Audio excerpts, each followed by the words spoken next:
Salut à tous. Alors voilà, c'est le grand départ. Donc il est 4h15 du matin. Et puis là, on s'apprête à partir pour aller chercher Manny au Nicaragua. On vous emmène avec nous. C'est parti.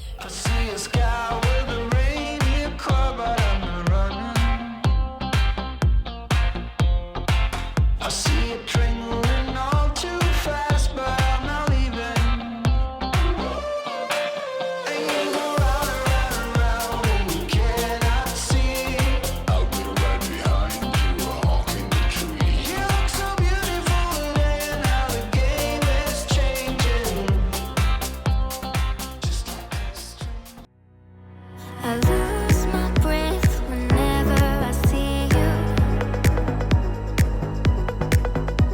You stole my heart, what is it that you do? My life was great till you added colors. Like the moon needs the sun, we don't care about the others. I just wanna love you, just wanna hold you, just wanna be with you till we grow old. Il est 19h30 heure locale au Panama, ce qui fait 2h30 du matin, heure européenne. Donc en fait, pour vous faire un petit topo de la situation, là on vient d'arriver au Crowne Plaza, donc à l'hôtel juste à côté de l'aéroport. Donc ça c'est vraiment top, ça s'est super bien passé. Tout le vol s'est très bien passé avec Air France. On est arrivé pour les formalités de douane, l'immigration au Panama, ça a été super vite. Donc ça c'était vraiment top. Et en fait, on est allé chez Copa. Pourquoi? Parce que si vous voulez, pour pouvoir rentrer au Nicaragua, donc il fallait présenter un test PCR de moins de 72 heures. Donc on a eu les résultats hier, donc vendredi soir. Et en fait, lorsqu'on a reçu ces résultats, il fallait envoyer à Copa Airlines, à la compagnie, le certificat, la preuve du certificat négatif en PDF. Ce que j'ai fait hier soir à 23h minuit. Donc j'ai reçu des emails pendant la nuit et c'est vrai que j'ai pas vraiment fait attention en fait à tous les emails que je recevais. Pour moi, j'ai lu le premier mail et en fait le premier mail disait qu'ils avaient bien envoyé la demande au Nicaragua et donc s'il n'y avait pas de problème, on ne recevait pas de mail en retour et ça se passait bien pour le vol du Nicaragua. Sauf que quand on a pris l'avion, on était dans le vol Paris-Panama. Donc en fait dans ce vol-là, j'ai vu qu'on avait reçu un mail disant que il y avait un des deux billets, en l'occurrence le billet de mon père, qui était annulé parce qu'ils avaient pas, parce que le test PCR ne présentait pas toutes les conditions pour qu'il soit accepté au Nicaragua. Alors les conditions, ce sont les suivantes. Donc il faut qu'il y ait le nom du laboratoire, il faut qu'il y ait un numéro de téléphone, il faut qu'il y ait cachet du médecin qui a fait le prélèvement. Donc à savoir que pour la Suisse, moi j'avais reçu un test et c'était vraiment bien détaillé au niveau du laboratoire et au niveau des informations de la personne et du test en général. Et c'est fait en fait en français et en anglais systématiquement dans le certificat. Donc pour moi c'est passé nickel, j'ai reçu le lien pour faire l'enregistrement. Par contre, mon père, ça n'a pas été validé. Donc moi, pendant le vol, ce qu'on a fait, c'est que on a payé en fait une connexion Wi-Fi pour pouvoir avoir vraiment un accès complet. Et en gros, on a commencé à chercher pour avoir un certificat et le détail en fait du certificat. Parce que c'est vrai que sur le certificat que mon père a reçu, on voit qu'il est Covid, que le test est négatif. Donc hop, je change un tout petit peu, pardon. Donc voilà, on voit que le test est négatif. Par contre, il y a un QR code et il est marqué que c'est un certificat européen. Mais en fait, il n'y a aucune donnée sur ce certificat. Il y a des numéros, mais qui correspondent à rien. Il n'y a pas de nom de laboratoire, rien du tout. Et en fait, donc en cherchant un petit peu, on a retrouvé quand même dans un portail, là où il avait fait le test, on a quand même pu retrouver le détail du test avec la personne qui l'a fait. Mais par contre, tout est en français. Il n'y a rien qui est traduit en anglais. Donc voilà, en fait ce qui s'est passé, c'est que là on est allé chez Copa. Donc Copa a bien transmis toutes les données que je leur ai envoyées pendant le vol, donc ça c'est une bonne chose. Par contre, pour pouvoir rentrer au Nicaragua, on doit attendre demain matin pour savoir si mon père, parce que le Nicaragua envoie une liste des personnes qui sont autorisées à rentrer dans le pays. Si on n'est pas sur la liste, la personne ne peut pas embarquer. I lose my breath whenever I see you. You stole my heart, what is it that you do? My life was great till you added colors.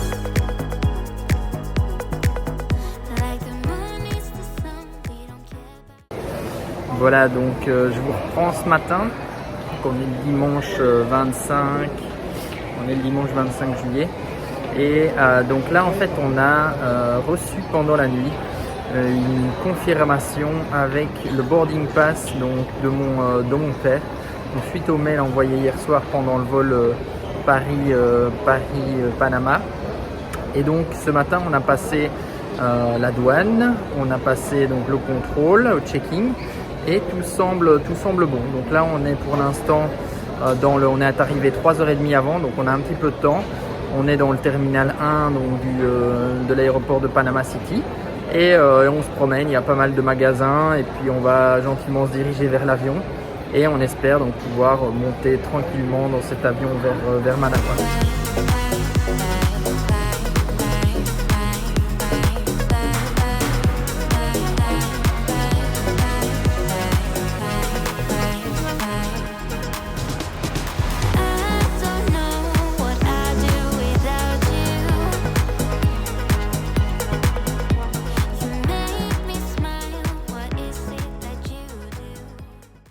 Ok, voilà, alors je vous fais un petit point. Donc là, on vient de sortir de l'aéroport, on est arrivé à Managua. Donc ça, c'est cool. On est super content. Le vol s'est très bien passé.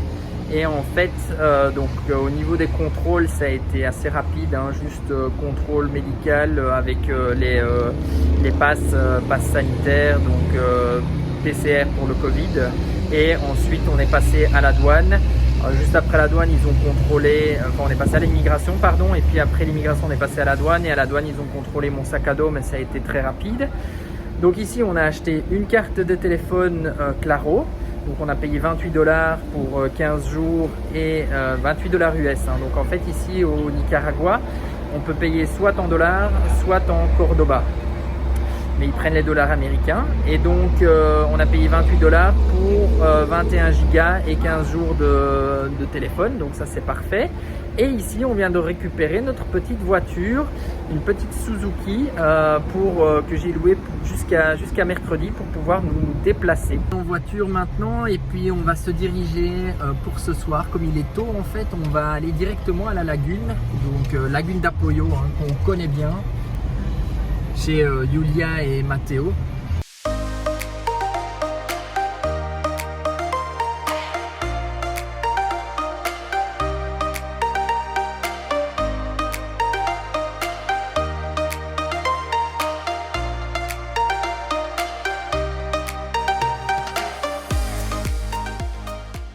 Je viens d'arriver à la lagune d'Apoyo. Donc franchement c'est trop sympa de revenir ici après une année. On a quand même vécu pas mal de super moments ici. D'ailleurs je vous mettrai hein, le lien vers la vidéo de la lagune. Donc on va aller nager, on va aller profiter du kayak, de l'eau, de toutes les infrastructures de la lagune.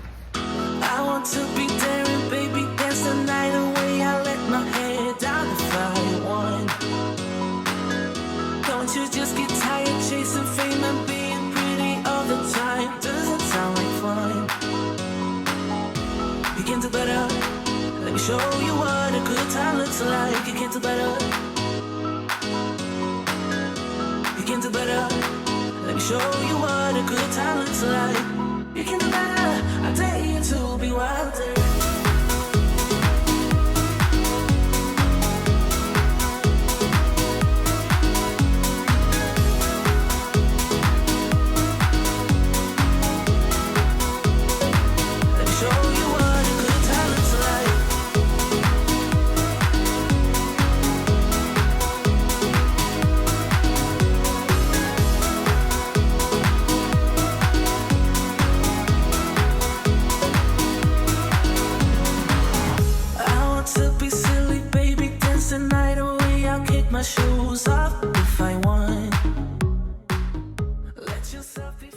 Voilà, donc c'est la fin de la journée. Je vais faire le point donc, par rapport à ce qu'on a fait aujourd'hui. L'objectif, c'était d'aller à la douane pour pouvoir renouveler ou étendre le permis d'importation pour Mani. Donc malheureusement, ils n'ont pas voulu nous prolonger le permis d'importation. Donc, ce qui se passe, c'est que je suis allé donc, à la douane. D'abord, je pouvais être tout seul. Donc, mon père n'a pas pu m'accompagner parce qu'on ne peut pas rentrer à plusieurs dans la DGA à Managua. Et donc, je leur ai donné, j'avais préparé en fait une lettre explicative, donc avec le Covid, avec ce qui s'était passé. Donc, on m'avait déjà dit, en partant du Nicaragua, de faire une lettre. Donc, j'en avais déjà fait une en partant. Et donc, je leur ai donné la lettre, je leur ai donné mon permis d'importation. Et donc dans la lettre, je demandais bien qu'on puisse avoir une extension exceptionnelle pour un mois supplémentaire pour le type pour pouvoir sortir Mani. Et malheureusement, donc la personne, je pense, n'était pas de mauvaise foi, mais elle a appelé et puis elle a eu plusieurs personnes en ligne. Et en fait, ils m'ont dit que tout simplement, comme il avait expiré et que ça datait quand même d'il y a un bon moment, donc ça fait plus d'une année, ça fait presque 380 jours qu'il a expiré, qu'il ne pouvait pas me refaire un nouveau type ou me prolonger celui-là. Donc, que je devais alors je lui ai demandé comment je faisais pour sortir le véhicule et donc ça il m'a dit en fait d'aller jusqu'à une douane qui se trouve à une frontière et là-bas j'aurai une amende en fait de $1 par jour de dépassement du permis d'importation. Donc en soi, ça, je m'y attendais un petit peu. C'est-à-dire qu'avoir $1 par jour de dépassement, ça je le savais. Donc c'est pas une surprise. Par contre, là où c'est très problématique pour moi et où je lui ai posé à plusieurs reprises la question et ils n'ont pas pu me donner de réponse, c'est que le problème, au Nicaragua, il y a quand même pas mal de contrôles de police sur les routes. Et en général, dans ces contrôles, ils demandent l'assurance, le permis d'importation, le document du conducteur, des passagers, ainsi de suite. Et donc, je sais très clairement qu'avec un permis d'importation qui est expiré, donc sur lequel il est marqué que la date elle se termine au 10 du 7 2020, clairement ça leur donne un argument pour pouvoir me verbaliser. Voilà, sans ce permis en fait d'importation temporaire valide, j'ai toujours un peu cette crainte finalement de voyager avec Mani et de ne pas se faire arrêter. Donc en gros ici, j'ai pas 46 000 options. J'ai refait une assurance pour 30 jours.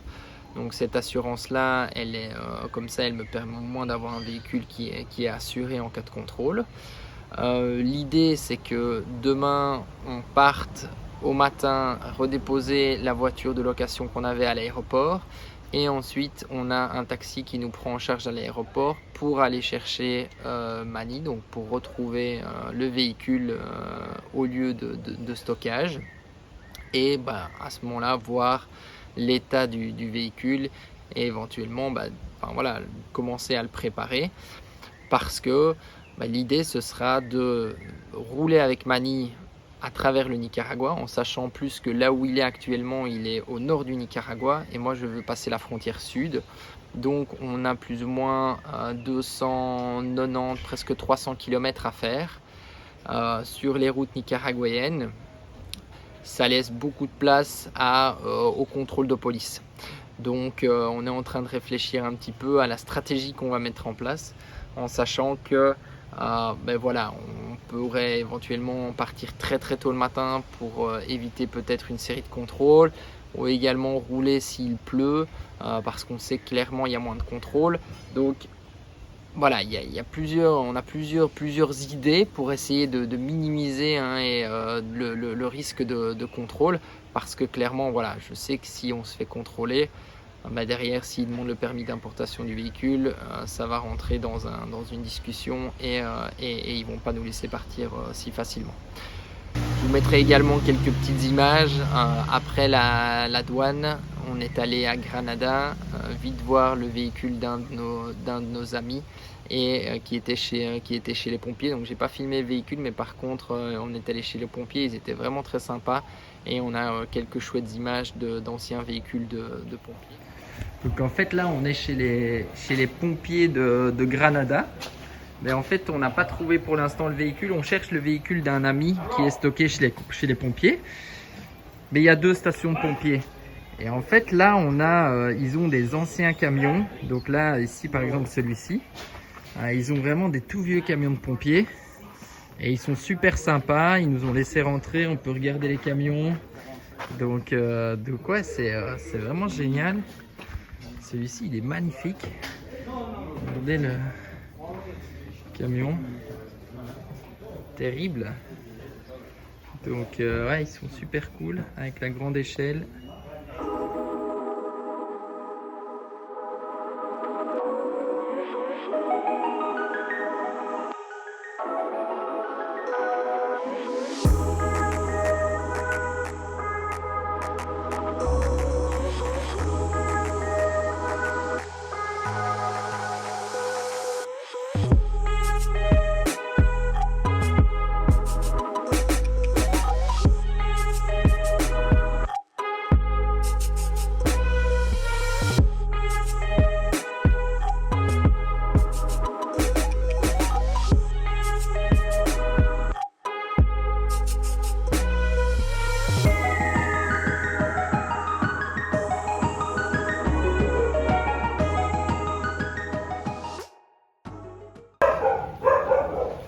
Bon voilà, on récupère Mani.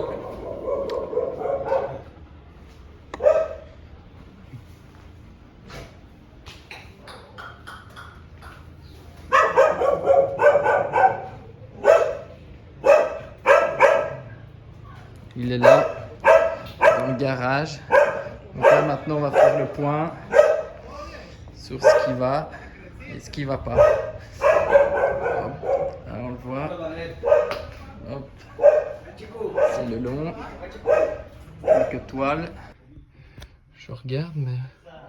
Non, ça a l'air bon. Écoute, pour moi il n'y a pas d'humidité.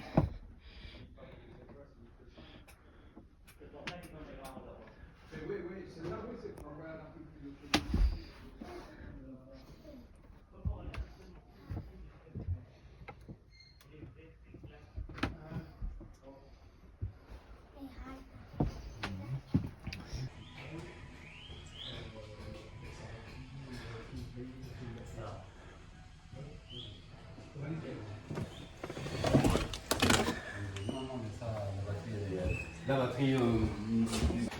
Donc en fait on n'a plus.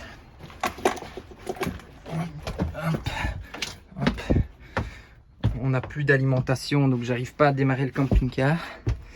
Donc quand je tourne la clé,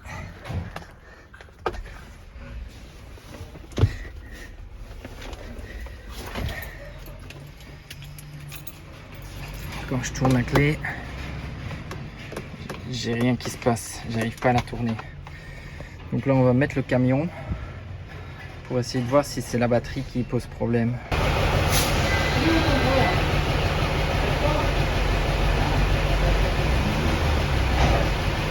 Ok, donc la Mani a démarré. Ça fait ouais, 20 minutes qu'on est dessus. On a essayé plusieurs types de câbles, mais là il est parti. Donc je maintiens un peu le pied.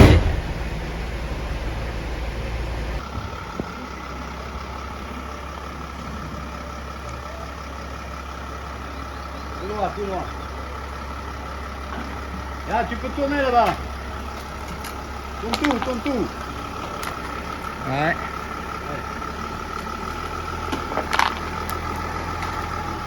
Tout droit. Attention, le câble électrique parce qu'on a la cheminée au-dessus. Ouais, ça passe. Ok, c'est bon.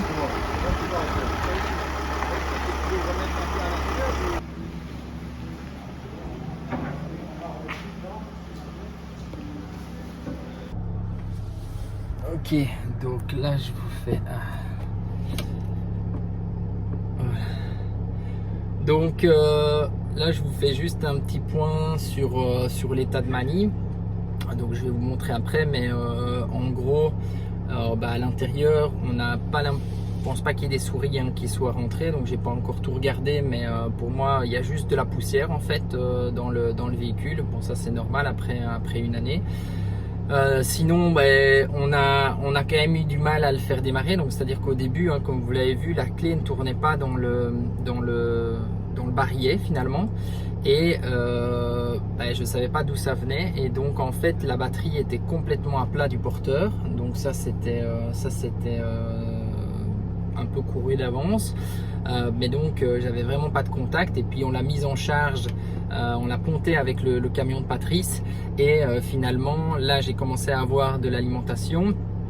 Ensuite on l'a laissé un petit moment, parce que même quand j'avais de l'alimentation je tournais la clé du moteur, et en fait j'avais juste le contact qui se mettait en marche, mais après j'avais pas de démarreur.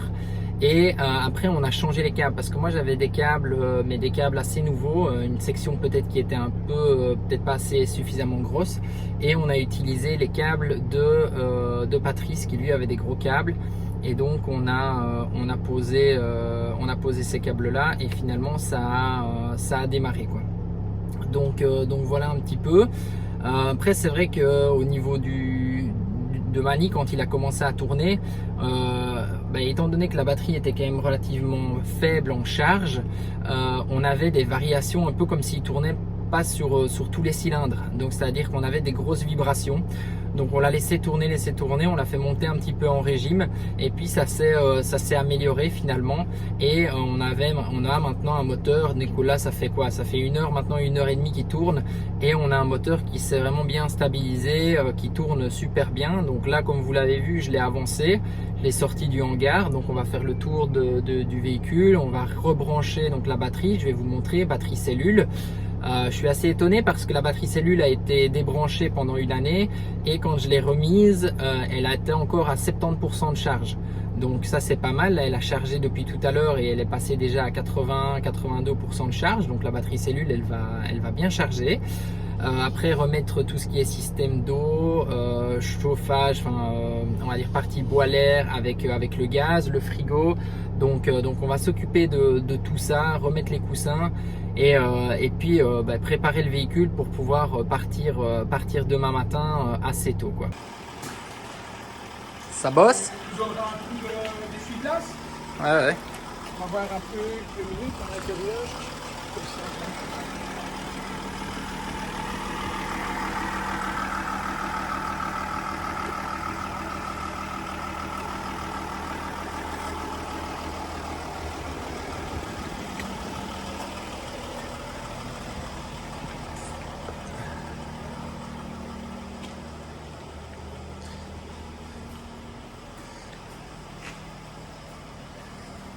Ok, donc voilà, on a rangé à peu près tout ce qu'il fallait.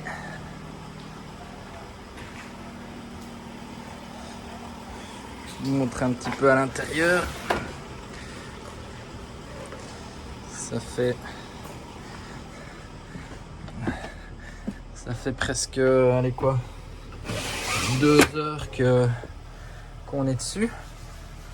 Donc là, en fait là on voit pas le 0, mais on est à 100%. Donc au niveau batterie de la cellule, on est à 13 volts pour la batterie moteur, donc ça c'est bon. On charge. Donc on a le gaz. Le frigo fonctionne. Congélateur aussi. Donc plan de travail nettoyé. Là, regarde. Donc ça c'est bon. Je l'utilise beaucoup pour mes déplacements pour le travail. On a un petit peu de moisissure, mais léger, des petites taches sur les sièges. Poste de pilotage, même chose. Quelques petites traces. Donc là on peut voir sur les sièges. Donc on a aucun message.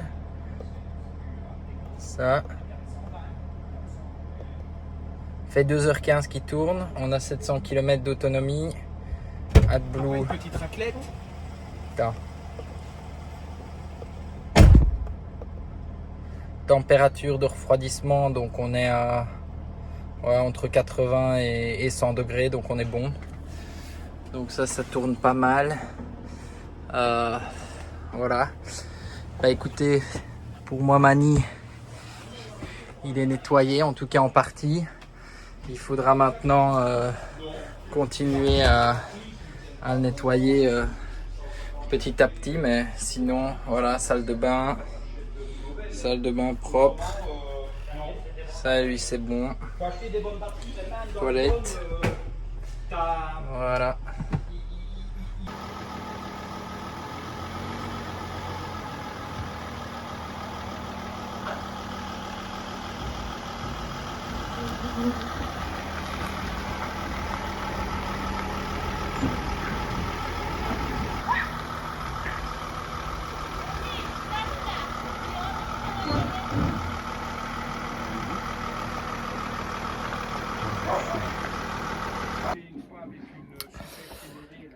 Voilà, donc ouais, en fait là on a un petit souci au niveau du véhicule parce que la batterie moteur est morte. Donc si je regarde au panneau, en fait là quand je l'arrête, il ne redémarre plus. Et là vous voyez, j'ai 5,4 volts à la batterie. Ma batterie de servitude, ma batterie cellule est à 100%. Mais par contre la batterie du porteur elle est à 5,4. Donc le problème c'est que sur le Mercedes la batterie est là et il y a pas mal de connexions, donc il faut trouver une batterie qui rentre dans le logement et qui a le bon ampérage.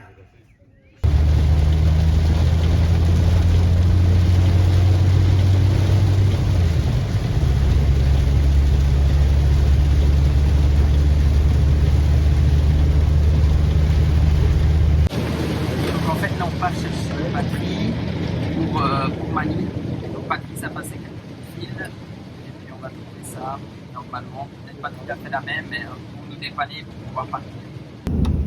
Voilà, donc ça c'est la batterie qu'il nous faut, c'est la batterie du campeur et on va essayer d'en trouver une. Ça va?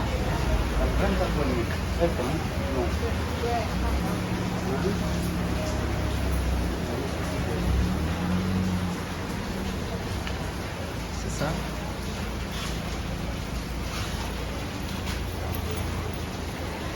Et donc finalement on a trouvé une batterie, donc on va essayer de monter celle-là. Avant ça on va juste manger, donc là il pleut pas mal, on va prendre, j'ai trouvé des grillades à manger, donc du porc et du bœuf, et donc on va manger vite dans le camping-car et ensuite on attaque le montage de la batterie en espérant que ça fonctionne. On a du bœuf et du porc, des petites tacos, des petites tortillas et puis des bananes plantains. C'est parfait, on va bien manger. Voilà. En fait ça c'était la batterie de Mani, et donc là on a remonté une autre batterie en dessous. Par contre le cache ne se met pas bien, donc ce sera temporaire. Et voilà, il vient de démarrer. Donc c'est tout bon. Donc on est parti pour demain, donc ça va le faire. Salut, alors je vous reprends. Donc là on est le mercredi 28 au matin. Il est 5h moins quart. Et donc là on va partir pour la douane, donc direction Penas Blancas, la douane du Costa Rica. Donc on a plus ou moins pour 4 heures de route, 4h30 de route. Donc en espérant voilà qu'on va pas se faire contrôler. Et donc c'est parti, je vous mets ça en vidéo et puis je vais couper la vidéo ici. Et je vous invite à, si vous avez aimé ce qu'on vous a proposé, n'hésitez pas à liker, à vous abonner et à nous suivre pour les prochaines aventures. À bientôt. Nickel.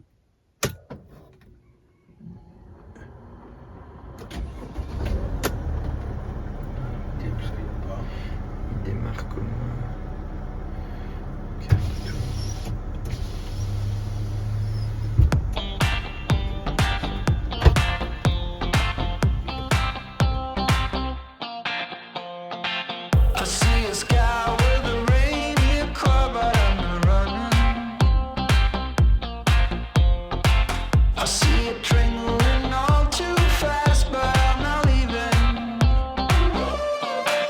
And you go round and round and round, and you cannot see.